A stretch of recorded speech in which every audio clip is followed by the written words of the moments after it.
La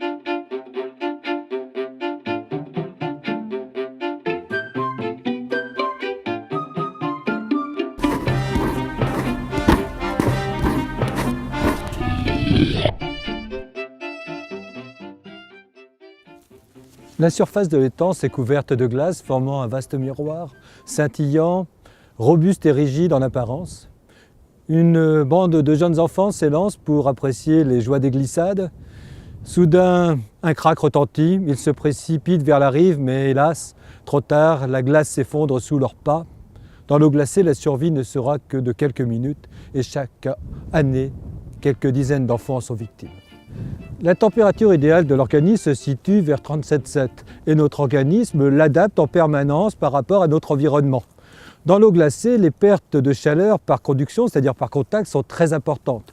Prenons un exemple, dans un appartement, une température à 18-20 degrés est tout à fait agréable. Mais dans de l'eau glacée, si vous y restez plusieurs heures, eh bien votre température va tomber très très bas et vous risquez même la mort.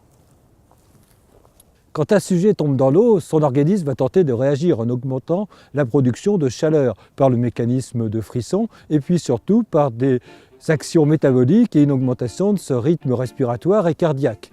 Mais au bout d'un moment, l'organisme s'épuise. La température va chuter, les muscles se rigidifient et apparaissent des troubles de la conscience qui vont se terminer par le coma dès que la température tombera en dessous de 31.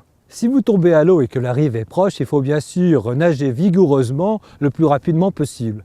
Par contre, si la rive est loin et que vous avez la chance de pouvoir bénéficier de secours, il faut au contraire essayer de rester le plus immobile possible. Pourquoi? Eh bien parce qu'en bougeant, vous allez renouveler rapidement la couche d'eau qui vous environne. Celle-ci n'aura donc pas le temps de se réchauffer et de former cette couche protectrice qui garantit pendant quelques instants votre survie.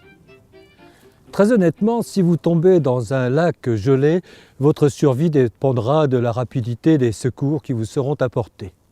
Mais surtout, ne tentez pas le diable, sauf si vous croyez que vous êtes capable de marcher sur les eaux et de faire des miracles. Mais même lui n'a pas tenté de marcher sur un lac gelé.